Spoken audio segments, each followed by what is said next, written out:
하나님은 일을 하실 때 항상 하나님의 사람을 세우시고 그 사람을 통해서 일하신다는 겁니다. 그런데 하나님이 쓰시는 사람을 보면 특별히 하나님께서 잘 준비되고 갖추어진 사람을 사용하기도 하지만 많은 경우 하나님은 좀 연약하고 부족하고 또 아직도 가야 할 길이 먼 사람들을 때때로 사용하신다라는 겁니다.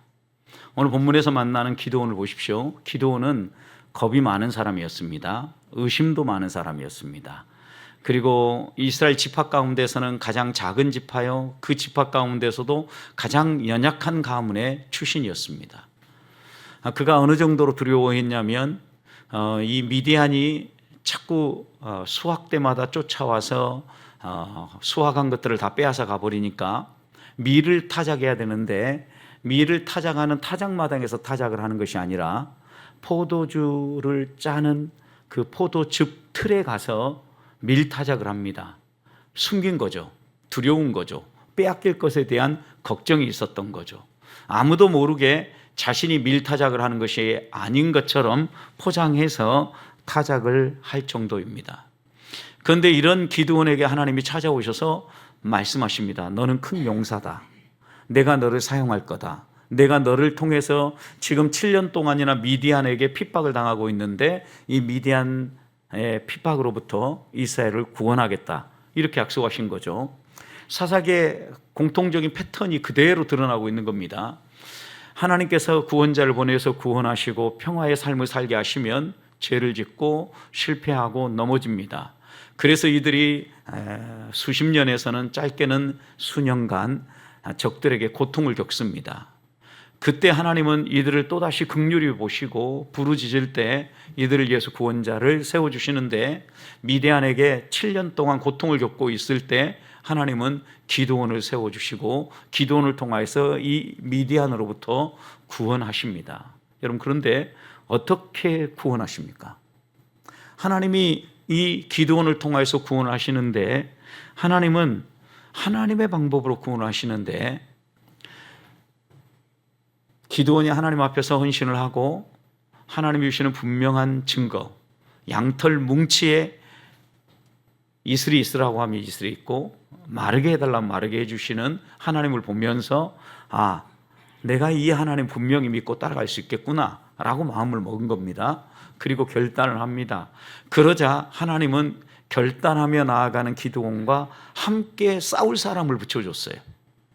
오늘 7장 1절 2절 말씀 읽어보면 그 사람이 32,000명이었습니다. 32,000명이나 되는 사람을 붙여주었는데 우리 주님은, 우리 하나님은 기드온에게 이 32,000명이 많다고 이야기하는 겁니다. 여러분, 그런데 32,000명이 많다라고 이야기하려면 미디안의 군인이 몇 명인가 살펴봐야 되겠죠. 8장 10절을 보십시오. 미디안 군대가 싸워서 여기에 죽임당한 사람이 나오죠. 모든 군대 중에 칼든 자 몇 명? 12만 명이 죽었고 그 남은 몇 명? 15,000명. 그러니까 몇 명입니까? 13만 5천 명인 거죠. 13만 5천 명을 3만 2천 명이 싸우려고 합니다. 4분의 1도 안 되죠. 작은 수입니다. 그런데 하나님이 보실 때는 이 수가 많다라는 거죠. 그러면서 이 사람의 수를 줄이라고 이야기하시는데 이 전쟁이 어떤 전쟁인가를 보여주실 뿐만 아니라 우리들도 이 땅을 살아갈 때 어떻게 영적인 전쟁터에서 하나님이 주시는 승리를 맛보며 살 수 있는지를 가르쳐 주시는 겁니다. 자, 13만 5천 명 대 3만 2천 명. 누가 봐도 13만 5천 명이 많습니다. 여러분, 그런데 미디안 군대는 칼로 무장했습니다. 지금 죽은 사람도 칼로 무장한 사람들이 죽었다라고 얘기하죠. 그런데 기드온의 군대는 어떻게 하고 갑니까? 한 손에 나팔 들고 한 손에 뭐 들었어요? 횃불을 들었어요. 나중에 이제 항아리도 씌워가지고 가긴 하지만 여러분, 일단 싸울 사람들의 자세가 아니에요. 그러니까 이 싸움은 벌써 시작부터가 하나님이 하시는 싸움이라는 것을 명백하게 드러내고 또 이것을 나타내 보이기 위해서 하나님은 정확하게 기드온에게 숫자를 먼저 줄이게 합니다. 누가 봐도 이 수를 가지고는 미디안과 싸워서는 못 이기겠다 할 정도의 수까지 하나님은 줄이시는 거죠. 그런데 1절 말씀을 보십시오. 기드온과 그를 따르는 모든 백성이 일찍 일어났습니다. 싸우러 갑니다. 그런데 그 싸우러 나간 곳에 2절 말씀을 보면 수가 32,000명이었는데 너무 많다라고 얘기합니다. 그러면서 2절 후반부에서 이렇게 얘기합니다. 수를 줄여야 되는 이유를 이스라엘이 나를 거슬러 스스로 자랑하기를 내 손이 나를 구원하였다 할까 합니다.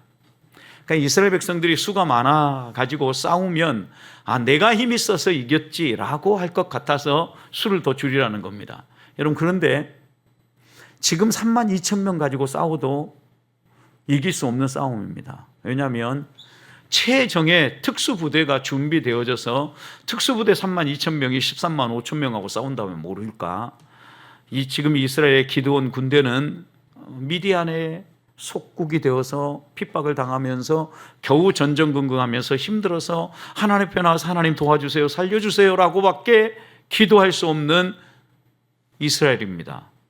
그런 곳에서 32,000명을 뽑았는데 어떻게 이 32,000명이 이기고 우리가 이겼습니다 라고 자랑할 수 있겠습니까? 시작도 불가능해요. 그런데 하나님은 요만큼이라도 그런 마음을 먹지 못하도록 1%의 마음도 먹지 못하도록 수를 더 줄이라고 이야기를 하는 겁니다. 하나님은 우리가 이 땅을 살아갈 때 하나님이 하신다라는 것을 드러내며 살기를 원합니다. 내가 했다, 내 자랑을 드러내고 하나님이 나에게 이렇게 했다, 내가 나서는 것을 하나님 경계하시는 거예요. 그러니까 오늘 본문에서도 철저하게 하나님은 가장 강력한 적 앞에 수가 더 많아도 이길까 말까 한 수인데도 불구하고 수를 줄이라고 하는 겁니다. 승리에 대한 찬양은 오직 하나님 것만 드리라는 것입니다. 사랑하는 성도 여러분, 우리들도 이 땅을 살아갈 때 우리 앞에 펼쳐지는 일들 때문에 두려워하거나 당황하거나 또 그것 때문에 스스로 자만하지 말아야 합니다. 내가 하나님 앞에서 두려워할 이유도 없고 자만할 이유도 없는 것은 하나님이 나와 함께 하시고 하나님이 우리에게 승리를 주시는 분이시기 때문입니다. 이 믿음이 흔들리지 않아야 우리가 영적 전쟁터에서 싸울 수 있습니다. 그리고 이 믿음이 확고히 선 사람만이 하나님 앞에 나아가서 기도하는 사람이고 또 기도하면서 하나님 주시는 말씀을 따라 순종하며 싸울 수 있는 사람이기 때문입니다. 저는 그래서 이 밤에 우리 안에 어떤 문제를 가지고 있던 어떤 아픔이 있든지 간에 이 모든 것들을 하나님 앞에 좀 내려놓고 하나님, 내가 내 힘으로 했다라고 하지 않도록 하나님이 개입해서 하신 확실한 증거를 보여주십시오. 나는 죽고 내 안에 그리스도가 살아계신 증거를 보여주십시오 라고 기도하며 이 밤 나아갈 수 있기를 주님의 이름으로 축복합니다. 자, 그런데 수를 줄이는데 두 가지 방법으로 줄이라고 합니다. 첫 번째 3절 어떻게 줄이라고 얘기합니까? 너는 이제 백성의 귀에 외쳐 이르기를 모든 백성이 다 듣도록 외치라는 거예요. 누구든지 두려워 떠는 자는 길르앗 산을 떠나 돌아가라 라고 명령한 거죠. 첫 번째 수를 줄이는데 첫 번째 수를 줄이는 방법은 두려움 가운데 사로잡힌 사람, 너희의 마음 가운데 조금이라도 두려움이 있는 사람 어떻게 하라는 거예요? 다 떠나라 라고 얘기한 겁니다. 그런 사람은 안 싸워도 좋다 라고 다 떠나라고 얘기를 합니다. 이제 3절 후반절을 보십시오. 그때 돌아간 사람 몇 명이에요? 22,000명입니다. 32,000명 가운데 22,000명이 돌아가 버렸습니다. 10,000명밖에 이제 안 남았습니다. 어디에서 이런 일이 벌어졌습니까? 1절 다시 보십시오. 어디에 진을 쳤어요? 하롯셈 곁이라 그랬어요. 여러분, 이 하롯이라는 이 단어의 의미는요, 떨다, 공포심을 갖다, 두려워하다, 이런 의미를 가진 단어예요.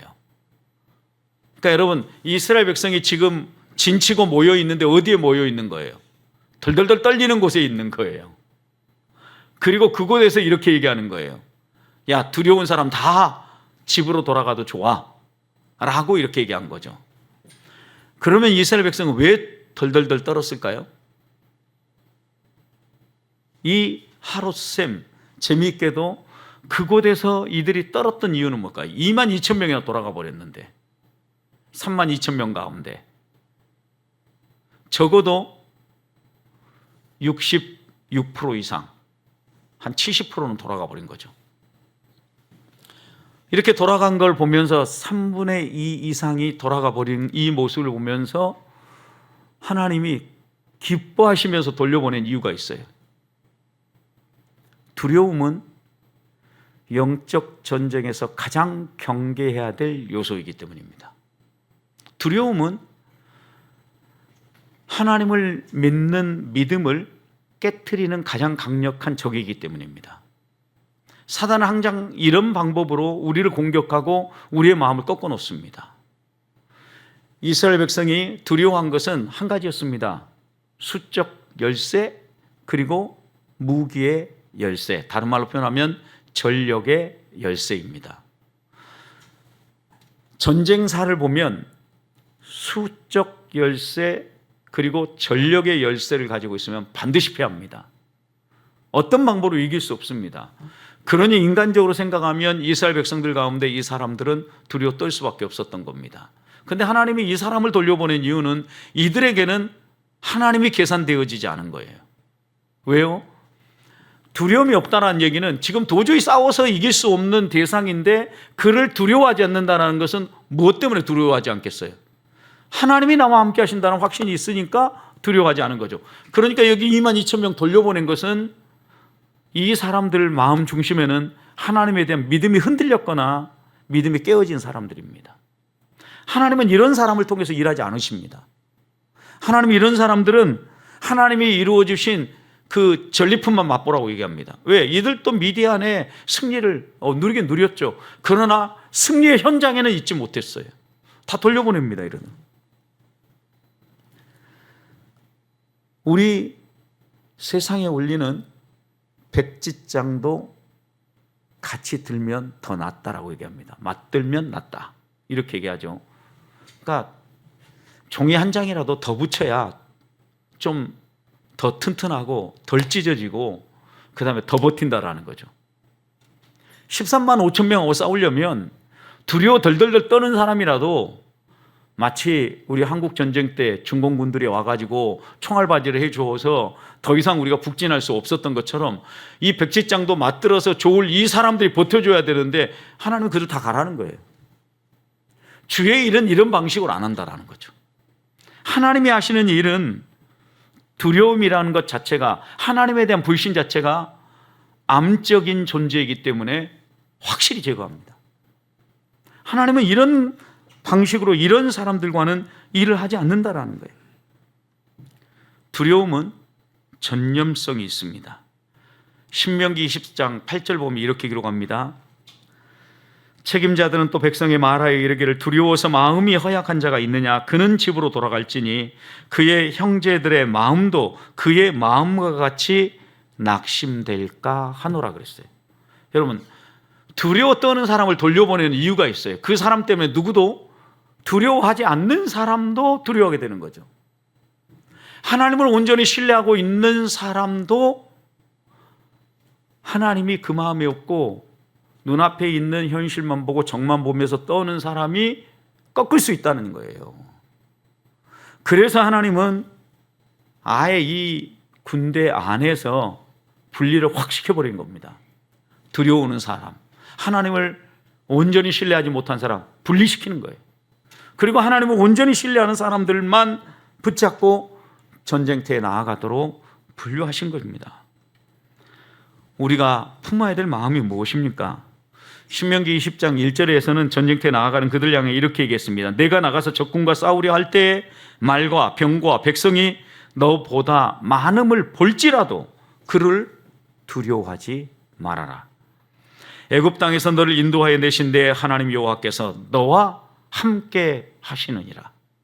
하나님이 함께 하신다는 이 믿음을 가지고 가라. 눈앞에 펼쳐지는 상황이 아무리 강력한 적이 너를 꺾고 말도 타고 병기도 있고 그 다음에 온갖 무기로 무장해서 너를 압도할지라도 그거 보지 말아라. 너가 볼 것은 하나님이다. 시선을 어디에 고정해라? 하나님께 고정하라는 거예요. 이게 여호와께서 행하시는 전쟁에서 승리하는 비결입니다. 그러나 사탄 마귀는 항상 우리를 흔듭니다. 야, 잘 봐. 너 그렇게 가면 미련한 짓이야. 그러다 쫄딱 망해. 그러다가 너 완전히 목숨까지 잃을 수 있어. 이렇게 얘기를 합니다. 여러분, 이게 세상의 방식입니다. 야고보 사도는 우리에게 이렇게 교훈합니다. 너희는 하나님께 복종해라. 그리고 마귀는 대적해라. 그리하면 너희를 피하리라 그랬어요. 여러분, 우리가 복종해야 될 대상과 대적해야 될 대상을 분명히 하라는 거예요.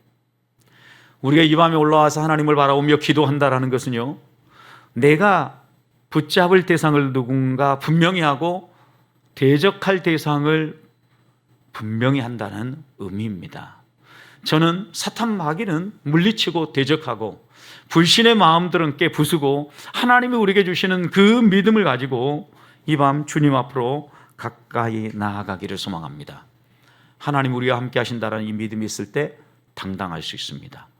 아무리 강력한 애굽의 군대보다 더 강한 군대가 공격해 온다 할지라도 이길 수 있음을 믿으면서 수적 열세, 외적 환경, 조건 이것 때문에 두려워하지 않는 하나님의 사람들이 되시기를 축복합니다.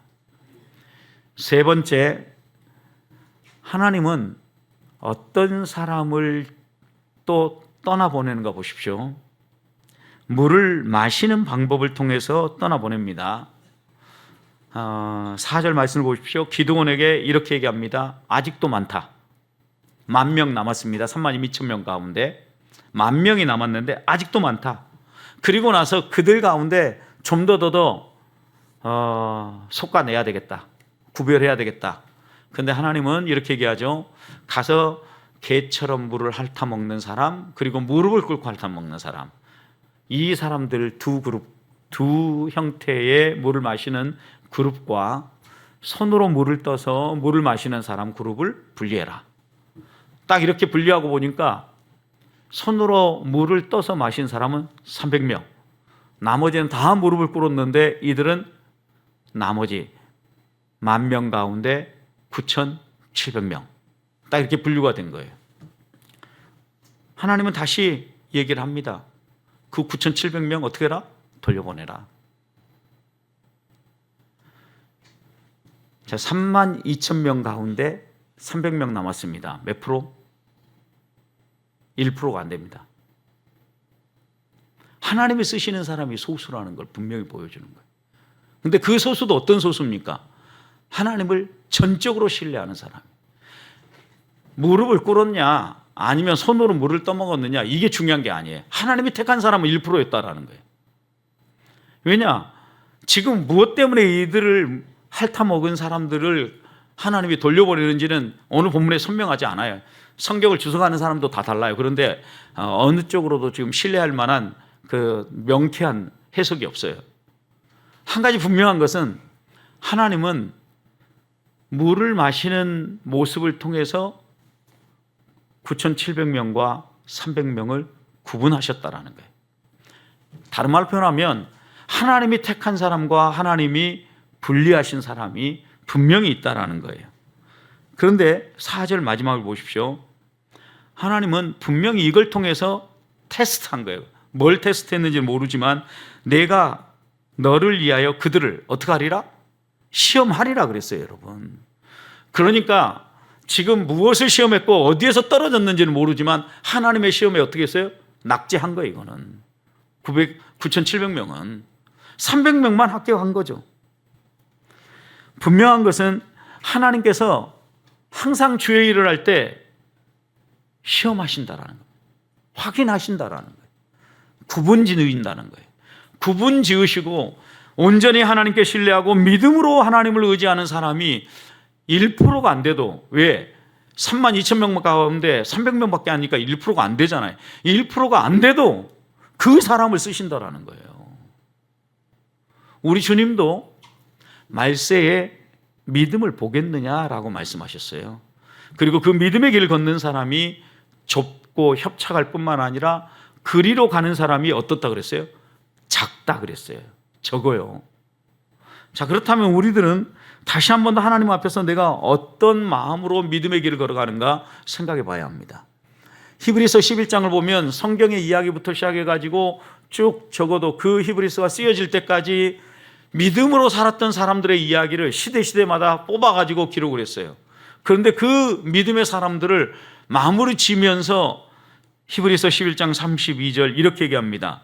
내가 무슨 말을 더하리요? 그러면서 거기에 기드온, 바락, 삼손, 입다, 다윗, 사무엘, 선지자의 일을 말하려고 하면 내게 시간이 부족하리라. 다 말할 수 없다라는 거죠. 이 지면에 다 담을 수 없다라는 거예요. 그러면서 그들을 한마디로 이렇게 요약했어요. 그들은 믿음으로 그랬어요. 믿음으로 나라를 이기기도 하고 연약한 가운데 강하게 되기도 하고 또 전쟁에 용감하게 되어서 이방 사람들의 진을 물리치기도 했다. 무엇으로요? 무엇으로? 하나님이 나와 함께 하시고 하나님이 나를 보내셨다라는 믿음으로. 여러분, 이 믿음만이 우리가 이길 수 있는 힘이에요. 하나님은 우리의 모든 걸 주관하시는 분입니다. 흔들리지 마셔야 됩니다. 이 믿음이 흔들리면 우리의 믿음도 파산한 겁니다. 깨져버린 겁니다. 심지어 신명기 8장 18절 말씀을 보면 너는 내 하나님 여호와를 기억하라. 그가 내게 재물 얻을 능력을 주셨습니다. 이같이 하심은 내 조상들에게 맹세하신 언약을 오늘같이 이루려 하십니다.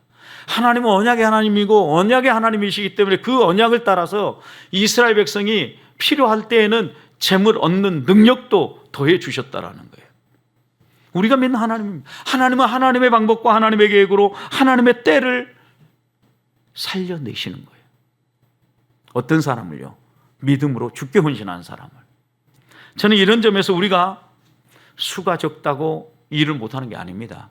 가진 게 작다고 일을 못하는 게 아닙니다. 오히려 수가 많으면 일이 안 돼요. 떠나보내잖아요. 구분 짓잖아요. 두려운 사람들, 약간 아리까리한 사람, 알쏭달쏭한 사람 구분해내잖아요. 하나님이. 주의 일은요, 수가 많아서 안 되지 수가 적어서 안 되진 않아요. 또 주의 일은요, 가진 것이 너무 많아서 안 되지 가진 것이 없어서 안 되지 않아요. 무엇이 문제예요? 믿음이 문제예요. 주님이 우리에게 분명하게 얘기하는 것은 하나님의 일에 목숨을 건 한 사람만 있어도 주의 일은 되어진다라는 거예요. 하나님이 이런 한 사람을 찾는 거예요. 하나님의 역사를 이룰 하나님의 일꾼 기드온처럼 비록 그가 의심이 많았고 그가 흔들리고 또 정말 비겁한 행동도 많이 하는 이런 잔꾀가 있는 사람이었다 할지라도 하나님은 그를 다듬습니다. 믿음의 사람으로 세웁니다. 하나님만 의지하게 합니다. 바알을 대적해서 바알 주상을 다 깨트려 버립니다. 그래서 그의 이름을 여룹바알, 바알을 깨트린 기드온이라고 이름을 바꿔주지 않습니까? 하나님이 이렇게 하나님 앞에 온전히 기드온이 섰을 때 그를 사용하시는데 인간적인 수 다 떨어버리죠. 여러분, 32,000명 가운데 사람 다 돌려보냈습니다. 300명 남았습니다. 그 밤에 잠을 자는데 기드온이 무슨 생각이었을까요? 여러분 같으면 뭔 생각하겠습니까? 오늘 9절까지 8절까지만 읽었는데 9절부터 보면 이제 그날 밤에 잠이 안 와가지고 기드온이 미디안 진영을 정찰하러 내려갑니다. 정찰하러 내려갔는데 미디안 진영의 사람들이 이야기하는 이야기를 듣게 하십니다. 그들이 꿈 얘기를 하는데 한 보리떡이 굴러오더니 미디안 진영을 싹 쓸어버리는 꿈을 꾼 거예요. 말 그대로 개꿈입니다. 왜요? 보리떡이 장막을 부서뜨린다는 거 말도 안 되는 얘기잖아요. 완전 개꿈이잖아요. 그런데 이 개꿈을 통해서 하나님이 또 하나 기드온에게 분명하게 보여주는 게 있는 거예요. 뭘 보여준 겁니까? 하나님이 하신다라는 걸 보여준 거예요. 그리고 자신감을 심어준 거예요. 300명으로 가능해 라고 얘기한 거죠. 뭘 보면서? 미디안 진영의 사람들의 마음이 이미 무너지는 걸 본 거예요. 예를 들어서 여러분 여리고성을 정복하려고 할 때 어떻게 그 7바퀴 13바퀴를 믿음으로 돌 수 있었겠어요? 이미 정탐꾼을 통해서 하나님이 여리고 성 안에 있는 사람들의 마음 간담이 녹아내린 걸 보여주셨잖아요. 지금 잠이 안 와서 미디안 진영을 살펴보러 내려온 기드온과 그의 부하에게 하나님은 내가 너희를 위해서 이미 일하고 있다 보여주신 거잖아요. 결국 우리가 8장 10절에서 아까 읽었던 것처럼 하나님은 미디안 진영의 이 사람들을 쓸어버리게 하십니다. 초토화시키게 합니다. 하나님은 하나님의 믿음을 가지고 하나님의 일을 하는 사람을 통하여 이런 놀라운 일들을 하신다는 겁니다. 그래서 바울은 이렇게 얘기했습니다. 자신이 하나님 앞에 간절히 기도하고 또 기도했는데 육체의 가시가 3번씩이나 기도해서 떠나지 않았습니다. 그러자 이것이 하나님의 뜻인 줄 알고 그는 이렇게 고백합니다. 내가 약함 가운데서 강함을 알게 되었다. 나도 이제 앞으로 자랑할 때 나의 연약함만 자랑하겠다. 왜요? 그것이 하나님의 손길을 경험하는 길이고 하나님을 만나는 길이고 하나님의 역사를 드러내는 길이라는 것을 바울은 배웠기 때문입니다. 고린도 후서 12장 9절 하나님이 바울에게 이렇게 얘기하신 겁니다. 나에게 이르시기를 내 은혜가 내게 족하다. 이는 내 능력이 약한 데서 온전하여 짐이라 하신지라. 그러므로 바울이 이렇게 고백합니다.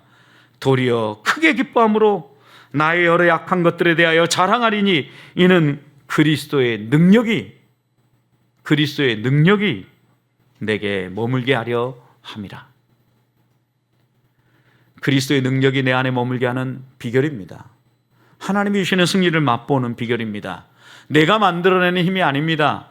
내가 이루고 내가 만들어내는 것이 아닙니다.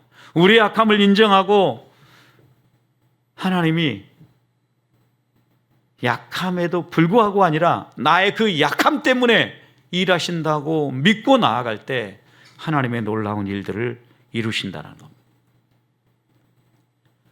내게 약점이 있기 때문에, 우리에게 약점이 있기 때문에, 우리에게 부족한 것이 있기 때문에 하나님이 일하시고 하나님이 드러나는 겁니다.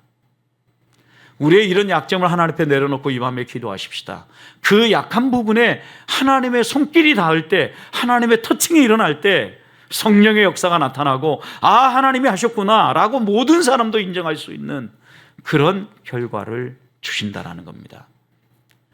여러분의 개인적인 삶이든 가정의 문제든 우리 교회가 당면한 과제든 오늘 이 밤에 일하실 하나님, 능력의 하나님 붙잡고 기도함으로 믿음으로 이 예배당을 나설 수 있기를 주님의 이름으로 축복합니다.